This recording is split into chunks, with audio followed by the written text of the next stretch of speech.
Welcome everyone to the program. President Vladimir Putin has told a huge military parade in Moscow's Red Square that Russian troops in eastern Ukraine are defending the motherland. He says the invasion of Ukraine, what he called a special military operation, was necessary and had been provoked by the West. He did not make any major announcements related to the war in Ukraine, including declaring victory or full-scale mobilization. And parades are taking place in 28 Russian cities, involving 65,000 people, 2,400 items of military hardware, and more than 400 aircraft. We also understand that fierce battles are continuing in Donbass, Ukraine's east. Appears Russia is pounding areas with artillery. Serious battles are also set to be taking place around the towns of Rubzyn and Bolyhorivka. The town of Popsana, we understand, fell to Russian forces on Sunday. Here's more on ground today. We begin outside Ukraine, where the European Union lit up its Brussels headquarters in the colors of the Ukrainian flag on Sunday, the eve of Europe Day.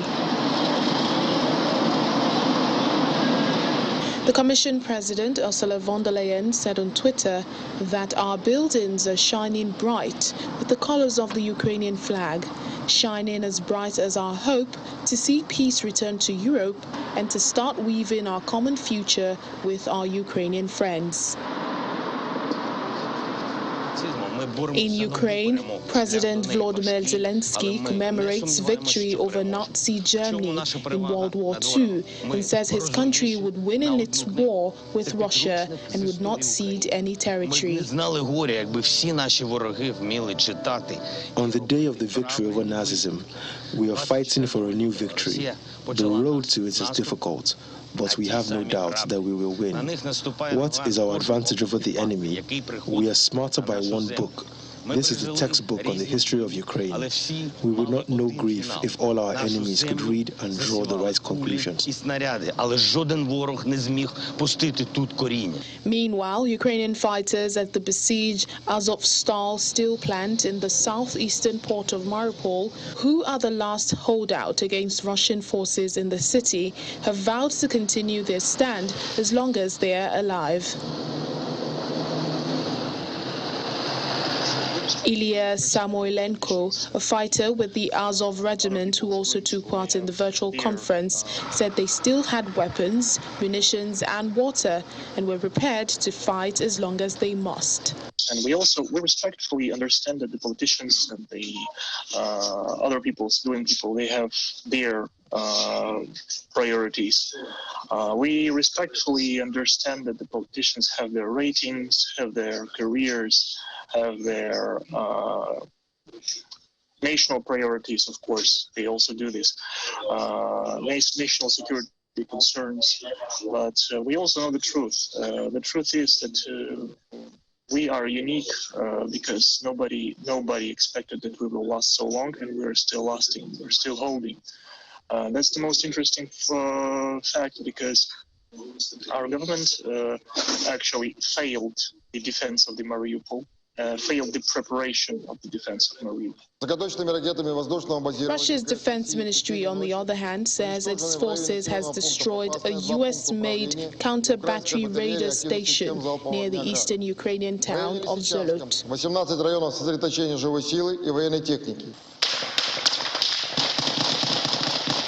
The US and other NATO allies have been supplying increasingly heavy weapons to help Ukraine defend itself against the Russian forces that entered in February.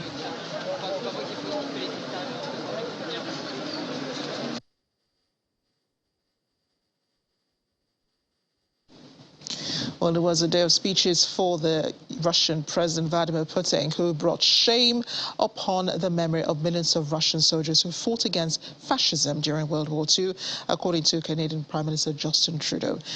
The Prime Minister announced new weapons for Ukraine during an unannounced visit to Kyiv on Sunday. He says Canada is imposing new sanctions on Russians in connection with Moscow's invasion of Ukraine and reopened the Canadian embassy in Kyiv.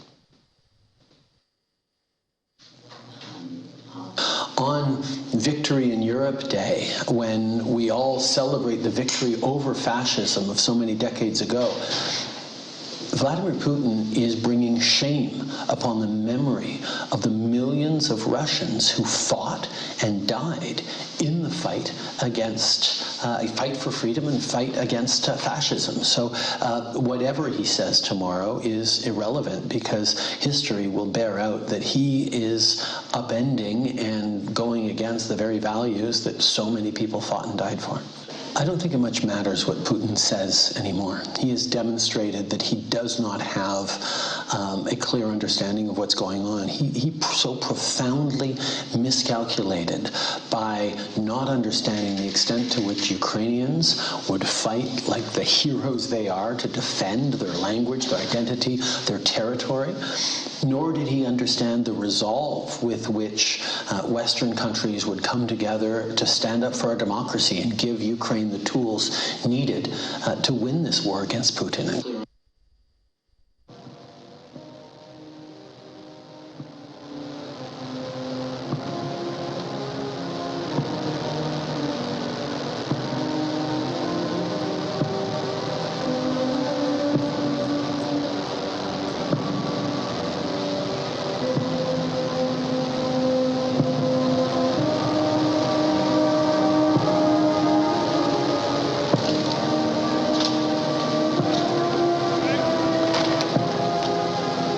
President Vladimir Putin revoked the memory of Soviet heroism in World War II today to urge his army towards victory in Ukraine, but acknowledged the costs in Russian lives as he pledged to help the families of fallen soldiers.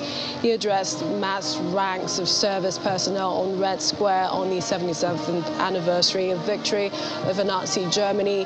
President Putin condemned what he called external threats to weaken and split Russia and repeated familiar arguments that he had used to justify Russia's invasion, that NATO was creating threats right next to its borders. He directly addressed soldiers fighting in the Donbass region of eastern Ukraine, which Russia has pledged to liberate from Kyiv's control. His speech included a minute of silence for the death of each one of Russia's soldiers and officers whom he says is a shared grief and an irreparable loss for friends and relatives. Analysts say that his 11-minute speech on the day 75 of the invasion was largely notable for what he did not say. Россия всегда выступала за создание системы равной и неделимой безопасности. Well, a lot's been going on in Ukraine today as leaders around the world, or mainly in Europe, mark the 77th anniversary of World War II. Just to recap on that, we understand Russian attacks have continued across Ukraine. They've captured the town of Popasana in Luhansk yesterday. Battles are taking place in the towns of Rubzhny in Severodonetsk and Bilohorivka, all of them in the west of Ukraine. VOA correspondent Anna Chernikova joins us now. She's in Kyiv, where things are much quieter, thankfully. Anna, great to see you. And let's just begin, with the reports that we're hearing about, these attacks are continuing across Ukraine. What can you tell us about them? Hello. Yeah, this is true. Situation in Kyiv is much quieter for the moment, at least. Well, unfortunately, we can see the kind of, escalation and intensifying of the airstrikes in the past week. And I should say that in terms of air raid sirens and air strike danger, Kyiv was also under quite a severe, danger cloud for the past week. So especially a couple of past 4 days, I should say, were very nervous over the country because air raid sirens were on in every region and in every town of Ukraine. So in general, situation is not that silent as it could, seem. But again, we should definitely pay more attention to the east parts and to the south, because this is the main battlefields for the moment. A lot of things were going on in the past days, for the past days in Odessa and Odessa region. Most of the airstrikes and most of the missile strikes were there.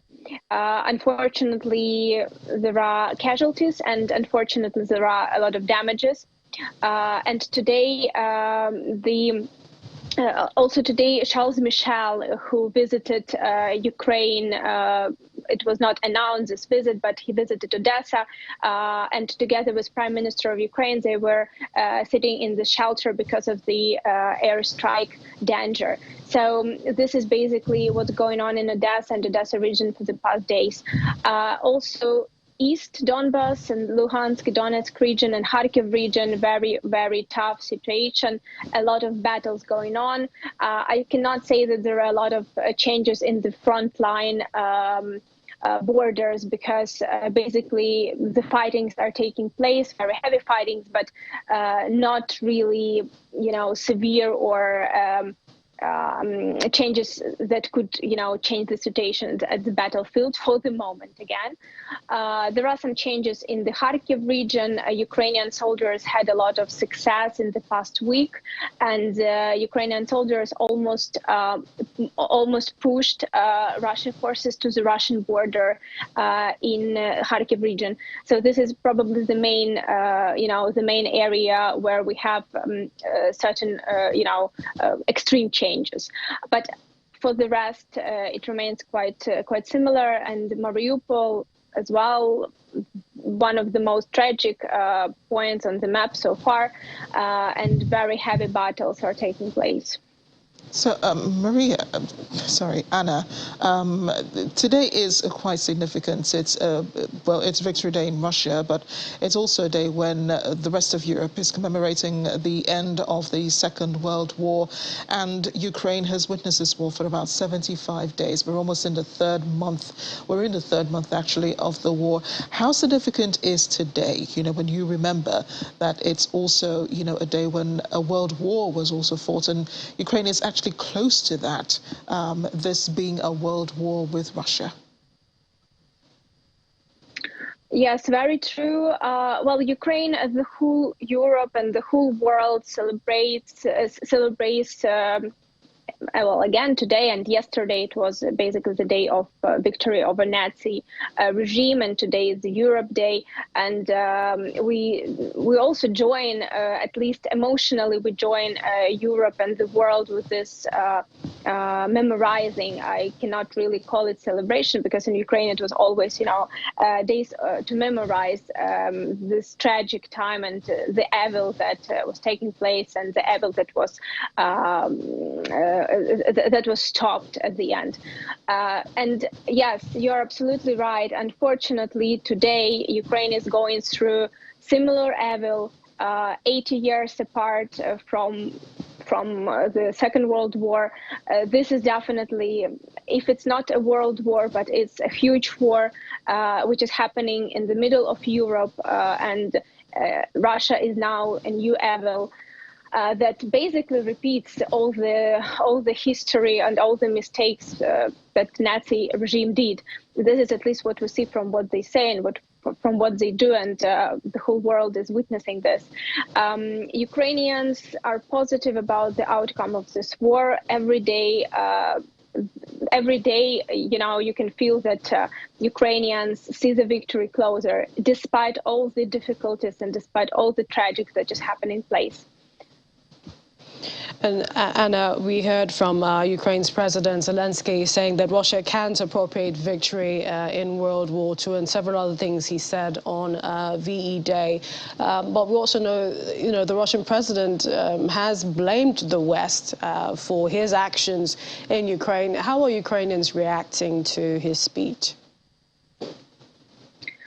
There are several reactions. So, of course, first of all, Russian rhetoric that this is Russian victory or Soviet victory in the war, this is absolutely not correct. And Ukraine always specifies that this is the victory of the civilized world over Nazi regime. It's nothing to do with, a particular country or, So And of course, saying in his speech, Mr. Putin said that his evil actions of Russia on the territory of Ukraine were resulted by what he said, actions by Europe, by the West, and by NATO against Russia and Ukraine, very aggressive actions by all these three parties against Russia. Well, I mean, again, this is what I already said. This really looks like all the rhetoric that Nazi regime used, and unfortunately, in 80 years or so, we just see, you know, that history is is repeating itself. And I think that this is what we should, you know, take out of it, that we should never forget, because if we forget, then history actually can repeat. And Anna, Odessa, we understand that the streets are quiet today and there is some sort of curfew till tomorrow morning. Yes, you're right. A curfew started yesterday in the evening, and it will continue until tomorrow, because Odessa is now under very severe airstrike attacks, and not only airstrikes, it's also a very big danger from the sea, because just today, Ukrainian government confirmed that there are 7 cruise, there are 7 cruise missile carriers which carry caliber missiles. It's reportedly at least 50 missiles of that kind, and Ukrainian government expects these missiles to be used on the attacks for the attacks on Odessa and Odessa region and Kherson region. So this is basically the reason why why the curfew is taking place. And again, the visit by Charles Michel is a very brave step from him and from Europe, because basically he just arrived to one of the most dangerous spots in this, you know, past days in Ukraine. Thanks, Anna. Continue to stay safe. We appreciate your reporting. VOA's Anna Chenikova live for us from Kyiv. Thank you. More thoughts on Russian President Vladimir Putin's reactions and actions in Ukraine. British Defense Secretary Ben Wallace says the Russian president and his generals are mirroring the fascism and tyranny of 77 years ago, when Russia's invasion of Ukraine dishonors its military past. In a speech to coincide with the Victory Day parade commemorating the end of World War II, Wallace said the Russian generals were complicit as their president and should face court-martial. He was speaking as President Putin addressed the massed ranks of service personnel on Red Square on the anniversary of the victory over Nazi Germany. Through the invasion of Ukraine, Putin, his inner circle and his generals are now mirroring fascism and tyranny of 77 years ago, repeating the errors of the last century's totalitarian regimes. They are showing the same disregard for human lives, national sovereignty and the rules-based international system. The very system, not least the United Nations Charter itself, that we conceived together and for which we fought and were victorious together, in the hope of saving future generations from the scourge of war. Just over an hour ago, and 1,500 miles away, the world was implored to listen and watch Red Square. This is the victory parade in honor of the 77th anniversary of the victory in the Great Patriotic War. But really what President Putin wants is the Russian people and the world to be awed and intimidated by the ongoing memorial to militarism. And I believe that his ongoing and unprovoked conflict in Ukraine does nothing but dishonor those same soldiers. Both the ones marching across Red Square as I speak, and all the forebearers they supposedly march to commemorate. All professional soldiers should be appalled at the behavior of the Russian army. Not only are they engaged in illegal invasion and war crimes, but their top brass have failed their own rank and file to the extent they should face court-martial. And for them and for Putin, there can be no victory day, only dishonor and surely defeat in Ukraine. They might seek to control Russia's futures, but their past, through their past, but in the end, the past always catches up with you.